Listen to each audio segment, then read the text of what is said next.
तो बच्चों प्रश्नावली 3.3 का क्वेश्चन नंबर 1, निम्नरेखिक समीकरण युग्म को प्रतिस्थापन विधि से हल कीजिए।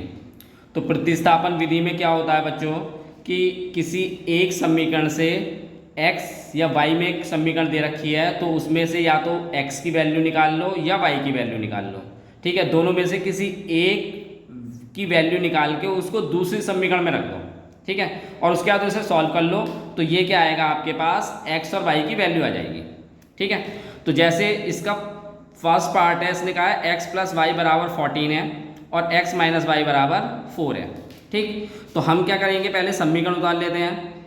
x प्लस वाई बराबर 14 है, ये पहली समीकरण हो गई, और x माइनस वाई बराबर 4 है, ये दूसरी समीकरण हो गई। ठीक, अब उसके बाद किसी भी एक समीकरण को ले लेते हैं। तो बच्चों समीकरण हमेशा ऐसी लेंगे जो छोटी हो, जिससे x या y की वैल्यू आराम से निकल जाए। ठीक है, तो हम क्या करते हैं, समीकरण 2 को लेते हैं, क्योंकि यहाँ से x की वैल्यू निकाल सकते हैं, y को हम उधर ले जाएंगे। तो हम लिखेंगे समीकरण 2 से, तो समीकरण 2 क्या है, x माइनस वाई बराबर 4 है। हम यहाँ से x की वैल्यू निकाल लेते हैं बच्चों, तो y को उधर लेके जाएंगे, y इधर माइनस का उधर जाके प्लस का हो जाएगा, तो 4 प्लस वाई हो गया। अब x की वैल्यू आ गई 4 प्लस वाई। ठीक, अब ये वाली वैल्यू किससे निकाली आपने, समीकरण 2 से। तो x की वैल्यू समीकरण 2 से निकाली है, तो उसको हम किस में रखेंगे, समीकरण 1 में। जिस समीकरण से हमने वैल्यू निकाली होगी वो वैल्यू कभी उस समीकरण में नहीं रखेंगे। ठीक है, हमेशा दूसरी समीकरण में रखेंगे जिससे हमने वैल्यू नहीं निकाली है। ठीक है, तो हम क्या लिखेंगे यहाँ, x का मान समीकरण 1 में रखने पर। ठीक, तो समीकरण 1 है बच्चों आपके पास x प्लस वाई बराबर 14। हम x की वैल्यू रख रहे हैं 4 प्लस वाई यहाँ पे, तो x की जगह रखेंगे 4 प्लस वाई।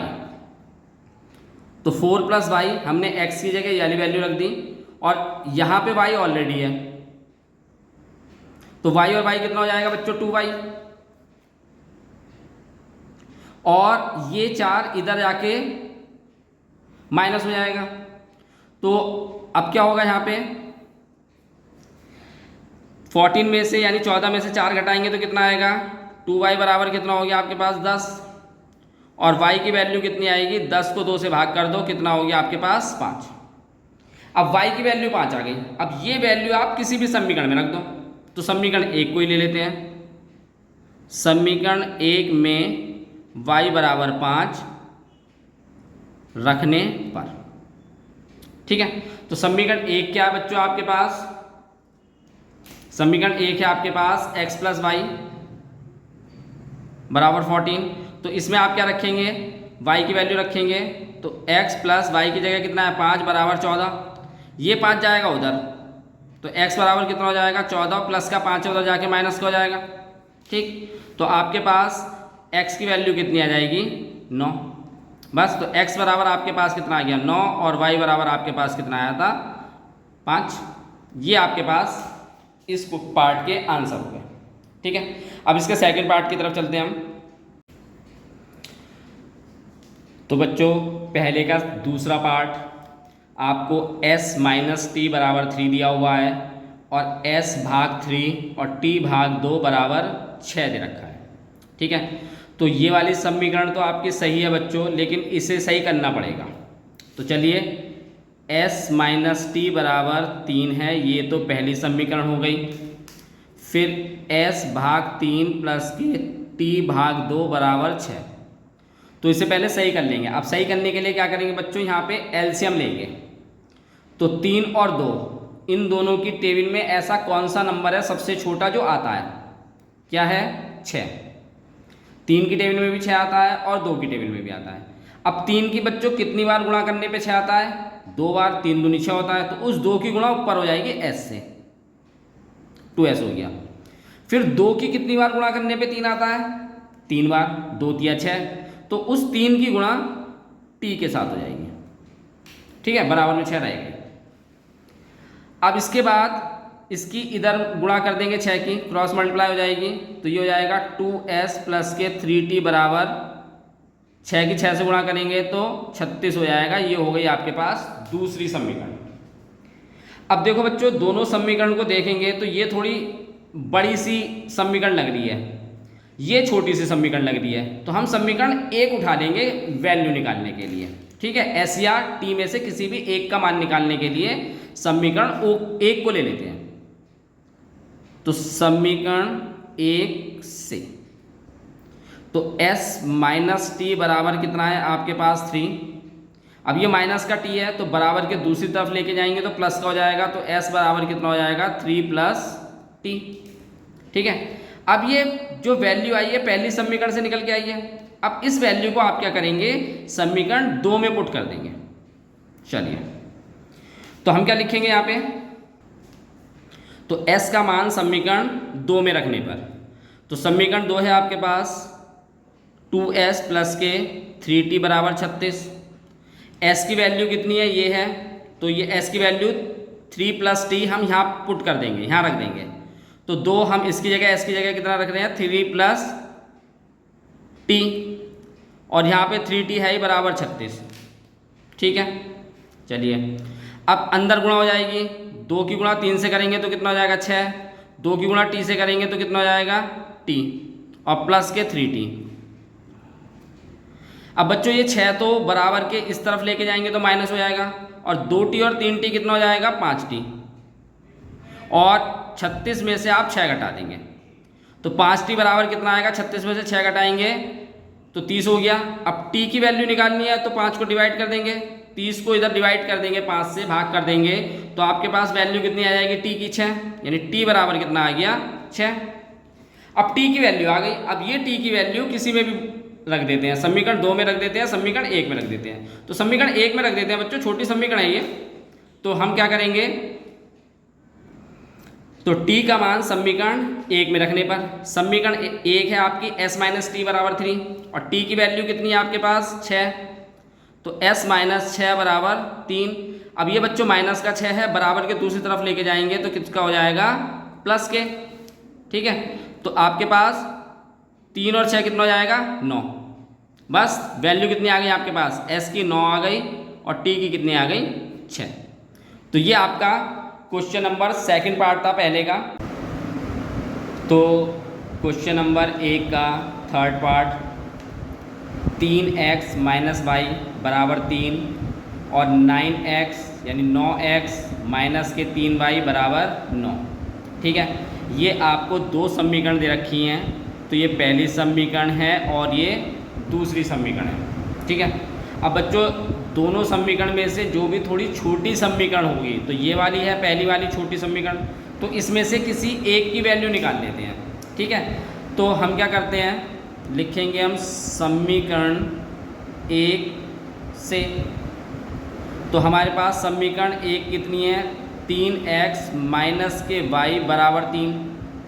तो हम यहाँ से बच्चों y की वैल्यू निकाल लेते हैं, तो y इधर माइनस का है, बराबर के दूसरी तरफ जाएगा तो प्लस का हो जाएगा, और ये 3 इधर प्लस का है और बराबर के दूसरी तरफ जाएगा तो माइनस का हो जाएगा, तो ये आ जाएगा।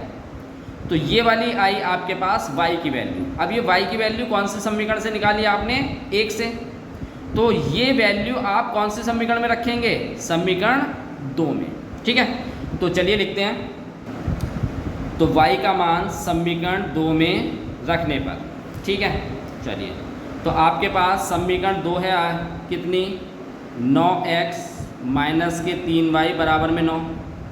अब y की वैल्यू आप ये रखेंगे यहाँ पर, तो 9x माइनस के 3 और y की जगह कितना रखेंगे आप 3x माइनस के 3 बराबर 9।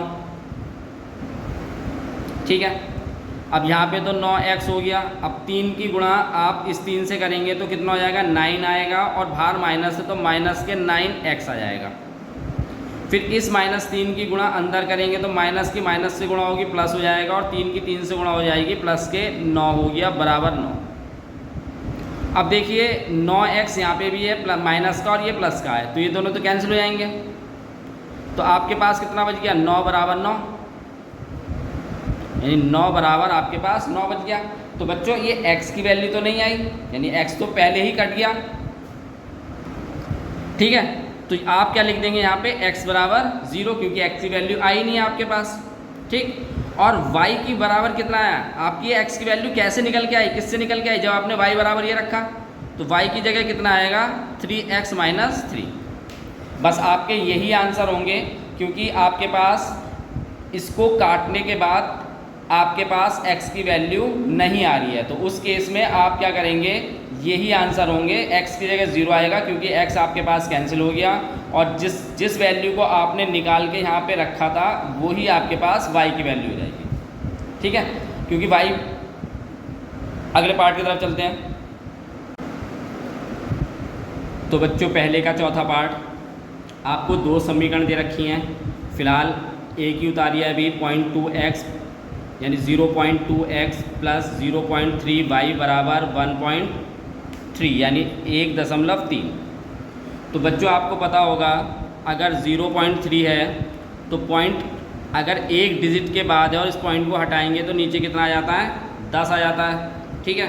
क्योंकि अगर हम पॉइंट में क्वेश्चन को सॉल्व करेंगे तो थोड़ा क्वेश्चन लेंथी हो जाएगा, हार्ड हो जाएगा, ठीक। तो इसलिए हम क्या करेंगे, पॉइंट को हटा के कैलकुलेशन करेंगे। अब यहाँ पे जो पॉइंट है ये दशमलव कहते हैं इसको, पॉइंट कह लो, ये जो दशमलव है ये एक डिजिट से पहले है, तो जब आप इस दशमलव को हटाएंगे तो कितना आ जाएगा, नीचे 10 आ जाएगा। तो इसको हम लिख सकते हैं 2 भाग में 10 यानी और प्लस के x हो गया। ऐसे इस दशमलव को हटाएंगे तो 3 भाग में 10 y हो गया, और ये कितना हो जाएगा, यहाँ से पॉइंट हटा देंगे तो ये भी 10 हो जाएगा, ठीक है। अब यहाँ पे आप क्या करेंगे, इनका एलसीएम ले लेंगे। तो यहाँ पे 10 यहाँ पे भी है, 10 यहाँ पे भी है, तो एलसीएम 10 ही आएगा। ऊपर कितना बचेगा 2x, यहाँ कितना बचेगा 3y, और यहाँ कितना बचेगा 13 भाग 10, क्योंकि यहाँ पे भी जो दशमलव था वो एक डिजिट से पहले था, एक संख्या से पहले था, तो यहाँ से पॉइंट हटाएंगे, जब हम ये वाला पॉइंट हटाएंगे तो इसलिए यहाँ पे भी 10 ही आएगा। अब इस 10 से ये 10 कट जाएगा, तो आपके पास समीकरण क्या बनेगी, 2x प्लस के 3y बराबर 13। ये हो गई पहली समीकरण। अब ऐसे दूसरी समीकरण क्या है, तो दूसरी समीकरण आपके पास ये है। अब देखिए यहाँ पे भी जो दशमलव है वो एक संख्या से पहले है, यहाँ पे भी जो दशमलव है वो एक संख्या से पहले है, और यहाँ पे भी दशमलव जो है वो एक संख्या से पहले है। तो सबके दशमलव हटा देंगे तो 4 भाग 10 x हो जाएगा, 5 भाग 10 y हो जाएगा, और 23 को 10 से भाग कर देंगे। अच्छा बच्चों नीचे वाले जो वैल्यूज़ को काटेंगे नहीं, जैसे 5 से 10 जो है कट आएगा, लेकिन हम काटेंगे नहीं, क्यों, क्योंकि हमें इसे ख़त्म कर देना है दूसरी तरफ से। तो 10 इन दोनों में एलसीएम आ जाएगा, तो जब सेम वैल्यू यानी एक सी वैल्यू एलसीएम में चली जाती है तो ऊपर की वैल्यू ऐसी की ऐसी आ जाती है। तो यहाँ पे 4x आएगा, यहाँ पे 5y आएगा, और यहाँ पे 23 भाग 10 आएगा। अब इस 10 से 10 कैंसिल हो जाएगा, तो आपके पास समीकरण क्या बनेगी, 4x प्लस के 5y बराबर 23। ये हो गई आपके पास दूसरी समीकरण। अब इन दोनों में से किसी एक समीकरण से वैल्यू निकाल के x और y की दूसरी समीकरण में रख देंगे। तो हम समीकरण 1 से ले लेते हैं।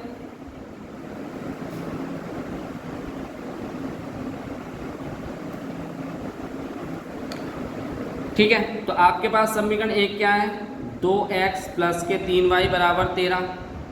हम x की वैल्यू निकालते हैं तो ये 13 उधर जाएगा, तो कितना हो जाएगा, 2x बराबर हो जाएगा 13 माइनस के 3y। अब क्या करना है, हमें तो x की वैल्यू निकालनी है, तो इस 2 को यहाँ से हटाएंगे तो ये इधर जाके भाग करेगा, तो x बराबर कितना आएगा, 13 माइनस के 3y भाग में 2। अब ये वाली वैल्यू जो x की आई है वो समीकरण 2 में रख देंगे। ठीक है, चलिए आगे करते हैं इसे। तो x का मान समीकरण 2 में रखने पर, तो समीकरण 2 ये है, इसे ले लेते हैं हम, 4x प्लस के 5y बराबर हो जाएगा 23। तो आप यहाँ रखेंगे x की जगह ये वाली वैल्यू, तो 4 तो है ही, और x की जगह आप रख रहे हैं 13 माइनस के 3y भाग में 2 प्लस के 5y बराबर 23। अब देखिए बच्चों, इस 2 से ये 4 कट जाएगा, 2 बचेगा। फिर इस 2 के अंदर गुणा कर देंगे, तो 2 की आप 13 से गुणा करेंगे तो कितना आएगा 26, माइनस का साइन है यहाँ। 2 की गुणा आप 3 से करेंगे तो कितना आएगा 6y प्लस 5y बराबर 23 हो गया। अब ये माइनस का 26 है, ये बराबर के दूसरी तरफ चले जाएगा, तो ये बराबर के दूसरी तरफ अपना साइन चेंज कर देगा, इधर प्लस का उधर जाके माइनस का हो जाएगा। ठीक है, तो ये हो जाएगा आपके पास 23 माइनस के 26, और आप 5y प्लस का उसमें से 6y घटाएंगे तो माइनस के y आएगा। अब आपको करना क्या है कि y यहाँ पे कितना आ गया 3, तो 3 से 3 कैंसिल हो जाएगा, 23 में से 26 घटाएंगे तो माइनस के 3 आएगा, क्योंकि छोटी संख्या में से बड़ी संख्या घट रही है। तो y की वैल्यू आ गई आपके पास 3। अब ये जो y की वैल्यू आई है ये आप किसी भी समीकरण में उठाकर रख देंगे। तो y का मान समीकरण 1 में रखने पर, अब बच्चों देखो वैसे हमने क्या करा था, समीकरण 1 से ये x की वैल्यू निकाली थी। आप क्या कुछ भी कर सकते हो, आप यहाँ पे भी y की वैल्यू रख सकते हो, नहीं तो जो समीकरण 1 है आप उसमें भी रख सकते हो। ठीक है, तो समीकरण 1 है आपकी 2x प्लस के 3y बराबर 13। आप y की जगह कितना रखोगे 3 रखोगे, तो y की वैल्यू क्योंकि 3 थी यहाँ पे, ये रही 3 y की वैल्यू, तो 2x 3 और y की वैल्यू भी 3 है बराबर 13। 2x प्लस के 9 बराबर 13, ये 9 उधर जाएगा तो कितना हो जाएगा 2x बराबर 13 में से 9 घटा देंगे, क्योंकि प्लस का 9 है वो बराबर के दूसरी तरफ जाके माइनस का हो जाएगा। तो 13 में से आप 9 घटाएंगे बच्चों तो कितना आएगा 4 आएगा। तो 2x बराबर कितना हो जाएगा, यानी 2x बराबर 4 हो गया। हमें तो निकालनी है x की वैल्यू, तो इस 2 को इधर भाग करेंगे, 4 को 2 से भाग कर देंगे तो कितना आ जाएगा 2। तो आपके पास मान कितने हो गए, x बराबर 2 और y बराबर 3। बस यही इसके हल थे बच्चों। वीडियो को सब्सक्राइब लाइक ज़रूर कीजिए और कमेंट करके ज़रूर बताइए कि आपको वीडियो कैसी लग रही है। अगर वीडियो पसंद आ रही है तो आप सब्सक्राइब ज़रूर कीजिए, जिससे कि आगे की नोटिफिकेशन आपको मिल सके। तो क्वेश्चन नंबर 1 का 5वां भाग है, रूट में 2x प्लस रूट में 3y बराबर 0 और रूट में 3x माइनस के रूट में 8y बराबर 0 ये है। तो किसी भी एक समीकरण को उठा लेते हैं, इसे पहला हो गया और ये दूसरी समीकरण हो गई। तो हम क्या ले लेते हैं समीकरण 1 से। तो समीकरण 1 क्या है बच्चों, अंडर रूट में 2x प्लस के अंडर रूट में 3y बराबर 0। तो ये x और y है ना अंडर रूट से बाहर है, ठीक है। तो हमें x की वैल्यू निकाल लेते हैं, तो y को उधर लेके जाएंगे, इधर y प्लस का है बराबर के दूसरी तरफ जाके माइनस का हो जाएगा। रूट में 2x माइनस हो जाएगा रूट में 3y, ठीक है। तो x बराबर कितना हो जाएगा माइनस के रूट में 3 और ये 2 इधर भाग करेगा रूट में और y।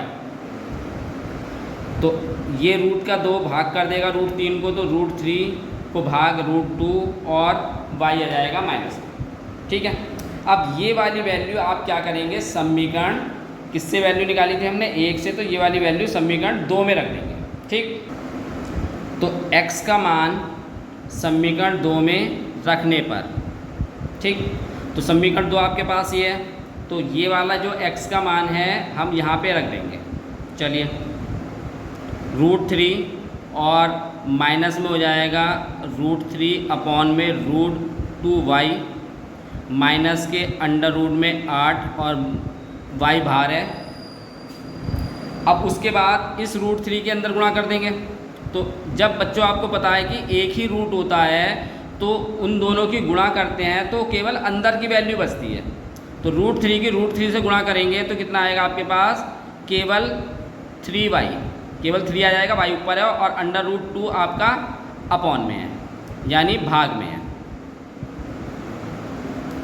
फिर आप यहाँ पे भाग में रूट है लेकिन यहाँ नहीं है, तो क्या करेंगे आप रूट का एलसीएम ले लेंगे। तो इस रूट की गुणा इधर हो जाएगी,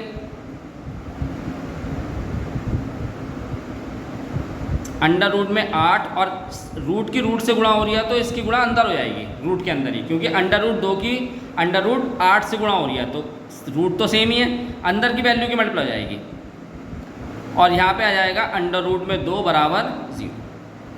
अब जब हम इस 2 को इधर गुणा करेंगे तो 0 की किसी भी चीज़ से गुणा करते हैं, आपको पता है क्या हो जाता है 0, माइनस के 3y और ये कितना हो जाएगा अंडर रूट में 16y और 0 गुणा में अंडर रूट 2। ठीक है, अब 16 का अंडर रूट कितना होता है बच्चों 4, तो माइनस के 3y और इस 16 को रूट से बाहर निकालेंगे तो 4y हो गया और ये हो गया 0। माइनस के 3y और माइनस के 4y कितना हो जाएगा बच्चों माइनस के 7y बराबर 0। तो हमें y की वैल्यू निकालनी है, तो ये 7 भाग करेगा यानी 0 को भाग कर देगा 7 से। ठीक है, ये कुछ नहीं है बच्चों, तो ये 0 था, ये 7 भाग कर देगा तो आपके पास कितना आएगा 0। अब आपके पास किसकी वैल्यू आ गई y की। अब ये वैल्यू किसी भी समीकरण में रख देते हैं। ठीक है, तो हम क्या करेंगे इस वैल्यू को समीकरण 1 में रख देते हैं। तो y का मान समीकरण 1 में रखने पर, अब y का मान कितना है 0, तो वो समीकरण 1 ये रही, यहाँ पे y की जगह हम वो मान उसका रख देंगे। तो अंडर रूट 2 में x और रूट 3 और y की जगह कितना रखेंगे 0। अब बच्चों आपको पता होगा कि 0 की किसी भी चीज़ से गुणा करते हैं तो 0 हो जाता है। अब यानी ये हो जाएगा आपके पास रूट में 2x बराबर 0। ठीक है, क्योंकि 0 तो खत्म ही हो गया। अब इस रूट 2 को भाग कर देंगे जहाँ, तो x बराबर कितना आएगा 0 रूट में 2, तो यानी कि आपके पास x की वैल्यू आएगी 0। तो x की वैल्यू भी यानी मान 0 आ गया और y का मान भी 0 आ गया। बस ये आपका क्वेश्चन होना था, क्वेश्चन आपका कंप्लीट हो गया। अगले पार्ट की तरफ चलते हैं हम। तो बच्चों पहले का छठा पार्ट, छठा भाग, आखिरी भाग है इसका। तो आपको ये 2 समीकरण दे रखी हैं। तो बच्चों जब भी समीकरण में वैल्यू या मान जो होते हैं वो भाग में होते हैं तो उन्हें पहले हम सही कर लेते हैं। ठीक है, तो करेंगे कैसे। तो 2 और 3 है, तो हमें ऐसा नंबर देखना है जो 2 की और 3 की दोनों की टेबल में आता हो, तो वो आप एलसीएम ले लेंगे। तो 6 होता है। ठीक, अब 2 की कितनी बार गुणा करेंगे कि 6 आएगा 3 बार, 2 तिया 6 होता है। तो जो हम 2 की 3 बार गुणा करते हैं वो 3 ऊपर गुणा हो जाएगी, यानी 3 गुणा और 3x आपके पास है। उसके बाद आप 3 की कितनी बार गुणा करेंगे कि 6 आएगा 2 बार, तो उस 2 की ऊपर गुणा होगी। और 5y आपके पास क्वेश्चन में यहाँ पे है और ये कितना हो जाएगा माइनस के 2। अब इसकी गुणा इधर कर देंगे और ये कितना हो जाएगा 3 की 3 से गुणा करेंगे तो 9x और ये आ जाएगा 10y और इसकी इससे गुणा करेंगे बच्चों तो 6 की 2 से गुणा करेंगे तो माइनस के 12। ये हो गई आपकी पहली समीकरण। ऐसे ही इसे ले लेते हैं। तो यहाँ पे भी आप क्या एलसीएम लेंगे 6। अब 3 की कितनी बार गुणा करेंगे कि 6 आएगा 2 बार, तो 2 की गुणा ऊपर हो जाएगी। 2 की कितनी बार गुणा करेंगे 3 बार, तो 3 की गुणा ऊपर हो जाएगी और 13 भाग में 6 हो गया। अब ये 6 इधर जाएगा तो कैंसिल हो जाएगा, तो यहीं से काट देते हैं। तो कितना हो जाएगा 2x प्लस के 3y बराबर 13। ये हो गई आपकी दूसरी समीकरण। ठीक, अब इन दोनों में से किसी एक समीकरण से हम क्या करेंगे x या y की वैल्यू निकाल के दूसरी समीकरण में रख देंगे। तो हम लेते हैं समीकरण 2 से लेते हैं और हम निकाल लेते हैं वैल्यू x की। तो समीकरण 2 क्या है आपके पास 2x प्लस के 3y बराबर 13। हम x की वैल्यू निकालते हैं तो इसको उधर लेके जाएंगे तो 2x बराबर कितना हो जाएगा 13 माइनस के 3y। उसके बाद x बराबर कितना हो जाएगा 13 माइनस के 3y भाग में 2। अब ये वाली वैल्यू आ गई किसकी x की, निकाली किससे आपने समीकरण 2 से। ठीक, अब इसको रखेंगे किसमें समीकरण 1 में। तो x का मान समीकरण 1 में रखने पर समीकरण 1 आपके पास ये रही, यहाँ पे x की जगह कितना रख देंगे आप जो आपने वैल्यू निकाल रखी है यहाँ पे। ठीक, तो करेंगे क्या 9 और x की जगह रखेंगे 13 माइनस के 3y भाग में 2 माइनस के 10y और माइनस के 12। ये हमने इसकी वैल्यू रख दी। अब इस 9 के अंदर गुणा करेंगे तो 13 की आप 9 से गुणा करेंगे तो 117 आएगा और 3 की आप 9 से गुणा करेंगे तो कितना हो जाएगा 27y। भाग में 2 है, माइनस के 10 वाई बराबर माइनस के 12। अब एलसीएम लेंगे तो इस 2 की यहाँ गुणा हो जाएगी, 117 माइनस के 27 वाई, और 10 की 2 से गुणा होगी तो 20 वाई हो जाएगा, और उसके बाद इस 2 की यहाँ गुणा हो जाएगी तो माइनस के 24 हो जाएगा। ठीक है। अब बच्चों माइनस के 27 और माइनस के 20 कितने हो जाएंगे, माइनस के 47 वाई और माइनस के 24, ये अपनी जगह बचा हुआ है। इस माइनस की वैल्यू को इधर लेके जाएंगे और 24 को इधर लेके आएंगे तो प्लस का हो जाएगा ये, और ये 47 उधर जाके प्लस का हो जाएगा। ठीक है। फिर आप इन दोनों को जोड़ देंगे तो 117 और आप 24 को जोड़ेंगे तो ये आएगा आपके पास 141 और 47 वाई। तो 47 को भाग कर देंगे तो वाई की वैल्यू आ जाएगी आपके पास 141 बटे 47। ठीक है। तो वाई बराबर आएगा बच्चों, इसको हम इधर सॉल्व कर लेते हैं, तो वाई की वैल्यू आ जाएगी आपके पास 3। वाई की वैल्यू आपके पास 3 आ गई। अब ये जो वाई की वैल्यू है ये किसी भी समीकरण में रख देते हैं। ठीक। तो इसको हम क्या रख देते हैं, समीकरण 1 में उठा के रख देते हैं। तो y का मान समीकरण 1 में रखने पर, और समीकरण 1 आपके पास ये है 9x माइनस के 10, y की जगह आप 3 रखेंगे, माइनस के 12, 9x 10 की गुणा आप 3 से करेंगे तो कितना हो जाएगा आपके पास, माइनस के 3 बराबर 30 और माइनस के 12। ये माइनस के 30 इधर जाएगा, बराबर के दूसरी तरफ जाएगा तो प्लस का हो जाएगा, प्लस के 30 माइनस 12 हो जाएगा। अब आप 30 में से बच्चों 12 घटाएंगे तो कितना आएगा आपके पास, 18। ठीक है। तो हमें तो x की वैल्यू निकालनी है, तो इस 9 को इधर भाग कर देंगे, 18 को भाग करेंगे 9 से, तो जब 18 को 9 से भाग करेंगे बच्चों तो x बराबर कितना जाएगा, 9 दूनी 18। ठीक। बस, तो x की वैल्यू कितनी आई आपके पास, 2, और y बराबर आ गया आपके पास 3। ये आपका क्वेश्चन नंबर 1 कंप्लीट हो गया। बच्चों आपको समझ में आया होगा, आप कमेंट करके ज़रूर बताइए और वीडियो को लाइक और सब्सक्राइब ज़रूर कीजिए।